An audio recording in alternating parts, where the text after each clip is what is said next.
हिमाचल की पहाड़ियों में कई ऐसे गांव हैं जहां दिन में सब कुछ बिल्कुल सामान्य दिखाई देता है, लेकिन जैसे ही सूरज पहाड़ों के पीछे छिपता है, वही रास्ते, वही जंगल और वही पुराने मकान किसी दूसरी ही दुनिया का हिस्सा लगने लगते हैं। ऐसा ही एक गांव था, देवगढ़।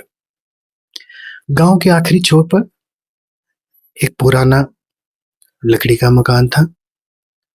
लोग उसे काली कोठी कहते थे। कहा जाता था उस घर में रहने वाला कोई भी इंसान 3 रात से ज्यादा वहां नहीं टिक पाया। लेकिन शहर से आया आरव इन बातों पर विश्वास नहीं करता था। आरव को अपने दादा की मौत के बाद उनकी पुरानी जमीन और मकान देखने गांव आना पड़ा था। गांव वालों ने उसे काली कोठी में रात बिताने से मना किया। एक बूढ़े आदमी ने उसका हाथ पकड़कर कहा, बेटा, दिन में देख लेना, बेटा, दिन में घर देख लेना, लेकिन सूरज डूबने के बाद वहां मत रुकना। आरव हंस पड़ा। उसने पूछा, क्यों? वहां भूत है क्या? बूढ़े ने उसकी तरफ देखा, कुछ सेकंड तक चुप रहा, फिर धीरे से बोला, भूत होता तो शायद डर कम होता। आरव उस बात को मजाक समझकर काली कोठी चला गया। शाम तक आसमान पूरी तरह बादलों से ढक चुका था। घर अंदर से बहुत पुराना था। लकड़ी की दीवारें, धूल से भरे कमरे और बीच में लगी एक बहुत बड़ी पुरानी घड़ी। आरव ने सामान रखा और मोबाइल की रोशनी में घर देखने लगा। तभी उसकी नजर दीवार पर टंगी एक तस्वीर पर पड़ी।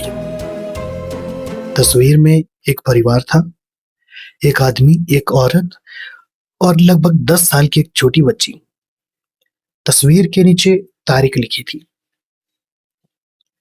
17 अक्टूबर 1987।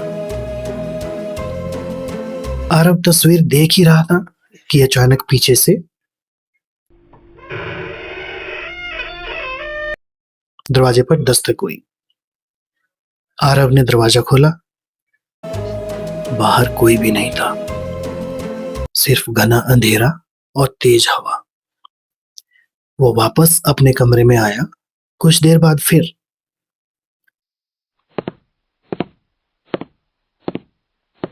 इस बार आवाज घर के अंदर से आई थी। आरव धीरे धीरे उस आवाज की तरफ बढ़ा। आवाज एक बंद कमरे से आ रही थी। उसने दरवाजा खोला।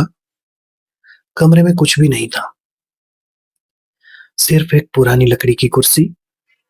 आरव ने सोचा शायद हवा से आवाज हुई होगी, लेकिन जैसे ही वह कमरे से बाहर निकला, कुर्सी अपने आप धीरे धीरे हिलने लगी। अगली सुबह आरव ने गांव जाकर उस तस्वीर के बारे में पूछा।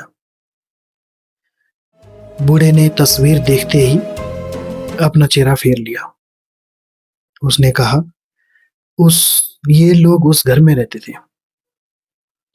आदमी का नाम था देवेंद्र, उसकी पत्नी मीरा और उनकी बेटी नैना। आरव ने पूछा, फिर क्या हुआ? बूढ़े ने जवाब नहीं दिया, बस इतना कहा, उस रात के बाद उस घर से 3 लोग निकले थे, लेकिन गांव वालों ने केवल 2 लाशें देखी थी। आरव के चेहरे का रंग उड़ गया। तीसरा कौन था? आरव ने पूछा। बूढ़े ने उसकी तरफ देखा। नैना। आरव ने पूछा, उसकी लाश नहीं मिली? बूढ़ा धीरे से बोला, नहीं, और यही सबसे बड़ा डर है। उस रात आरव ने तय किया कि वह घर नहीं जाएगा और वहां नहीं सोएगा। लेकिन रात करीब 2 बजे उसे किसी बच्चे के रोने की आवाज सुनाई दी। मुझे यहां से निकालो। आरव की आंख खुल गई। आवाज नीचे वाले कमरे से आ रही थी। वह मोबाइल की फ्लैशलाइट लेकर सीढ़ियों से नीचे उतरा। रोने की आवाज अब साफ सुनाई दे रही थी। मुझे बहुत ठंड लग रही है। आवाज एक पुराने स्टोर रूम के पीछे से आ रही थी। आरव ने सामान हटाया। पीछे लकड़ी की दीवार थी। उसने दीवार पर हाथ मारा। अंदर से खोखली आवाज आई। आरव ने एक लकड़ी का डंडा उठाया और दीवार तोड़ दी। दीवार के पीछे एक छोटा सा कमरा था। कमरे के अंदर एक पुरानी गुड़िया पड़ी थी और उसके पास एक डायरी। आरव ने डायरी खोली। पहले पन्ने पर यह लिखा था, अगर कोई यह डायरी पढ़ रहा है तो समझ लेना नैना अभी भी यही है। डायरी में लिखा था कि नैना के पिता उसे बहुत प्यार करते थे, लेकिन एक रात घर में भयंकर झगड़ा हुआ। उसके बाद आग लग गई। देवेंद्र और मीरा की मौत हो गई, लेकिन नैना गायब हो गई। डायरी का आखिरी पन्ना आधा जला हुआ था। उस पर सिर्फ कुछ शब्द दिखाई दे रहे थे। नैना को हमने नहीं खोया, हमने उसे छुपाया था। आरव के हाथ कांपने लगे। तभी उसके पीछे से किसी बच्ची की आवाज आई। तुमने मेरी डायरी पढ़ ली? आरव धीरे धीरे पीछे मुड़ा। कमरे के दरवाजे पर एक छोटी बच्ची खड़ी थी। सफेद फ्रॉक, लंबे काले बाल और चेहरा बालों से पूरी तरह ढका हुआ। आरव ने कांपती आवाज में पूछा, तुम नैना हो? बच्ची ने अपना सिर धीरे से उठाया। उसकी आंखें बिल्कुल काली थी। वह मुस्कुराई। हाँ, फिर उसने कहा, लेकिन मैं यहाँ अकेली नहीं हूं। अचानक घर की सारी खिड़कियां बंद हो गई। दरवाजा अपने आप लॉक हो गया और दीवार पर लगी पुरानी घड़ी, जो वर्षों से बंद थी, अचानक चलने लगी। घड़ी की सुइयां उल्टी दिशा में घूमने लगी। फिर ठीक 12 बजे रुक गई। आरव ने देखा, उसके सामने खड़ी बच्ची अब गायब हो चुकी थी। लेकिन कमरे के कोने से आवाज आई, अब तुम्हारी बारी है। आरव पूरी ताकत से दरवाजे की तरफ भागा।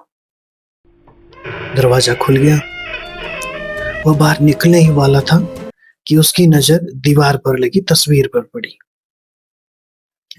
तस्वीर अब पहले जैसी नहीं थी। पहले उसमें 3 लोग थे, लेकिन अब 4 लोग थे।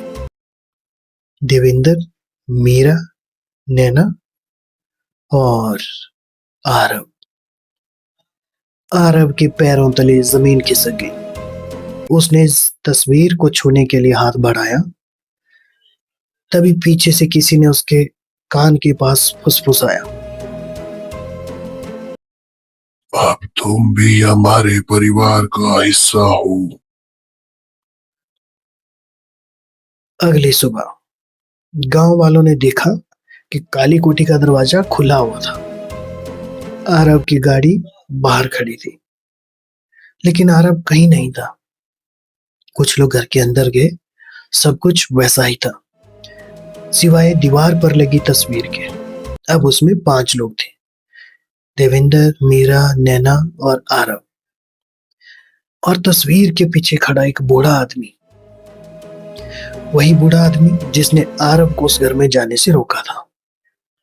गांव वालों ने जब तस्वीर देखी तो वो बूढ़ा अचानक गायब हो गया। उस दिन के बाद काली कोठी को हमेशा के लिए बंद कर दिया गया।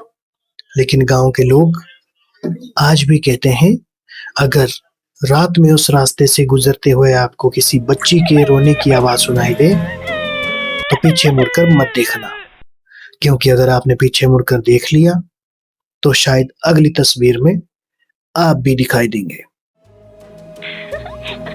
मुझे यहाँ से निकालो।